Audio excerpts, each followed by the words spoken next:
Streetcars in Toronto are getting an upgrade. They will start rolling out on select routes on August 31st. This is the first time in decades that the TTC has renewed its fleet.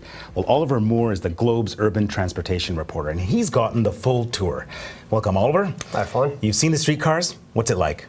Well, I think if you're a streetcar fan, you're going to love these streetcars. Even if you don't care whether it's a streetcar or any other form of transit, it's going to be an improvement for sure. They're bigger, they're faster, they're quieter. They have air conditioning, which is going to be pretty sweet for a couple of months of the year. And they have all-door boarding, which is going to make it faster to get on and off, which means you're less hanging around, getting to your destination more quickly. So walk me through the hope that these streetcars represent. What's the thinking behind them? Well, there's two things, really. One is that the streetcars are real workhorses in Toronto. They carry a lot of people, and they're crowded. These streetcars are a lot bigger. That's one thing they're going to be tackling is the capacity issue. They're going to be carrying more people faster. And the other one is that our streetcars, they're old. They're getting old and getting older. It's been decades since we had new streetcars. And to give you an example how old they are, there's actually a blacksmith on staff at the TDC who makes parts for the streetcars that they either can't get elsewhere or are really hard to find elsewhere. Incredible. So they're getting pretty long in the tooth, and they're not going to last forever. It's a huge financial investment, and there are going to be a lot of naysayers. What do you say to those naysayers who wonder whether it's worth it? Well, there's always the crowd that says we should have buses instead. And it's a pretty intense argument even within the transit community of streetcars or buses. And the third crowd that says they both have their place.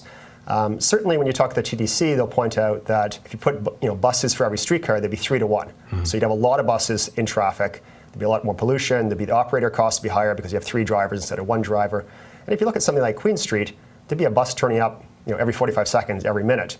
Maybe not great if you're sitting on a patio. Great if you're a passenger, perhaps, but there are definitely downsides to buses as well. Okay, so when it comes to streetcars, what people say is they're slow, they're overcrowded, they're infrequent.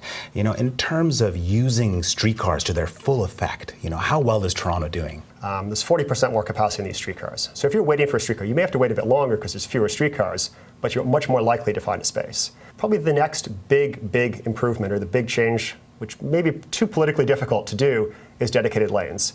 If you don't have to contest with traffic, you'll be going more quickly. Right. And you can make the argument that I know this is controversial in Toronto, but you can just make the equity argument and say, look at King Street. 60,000 people ride the King Streetcar. There's maybe 25,000 people in private cars.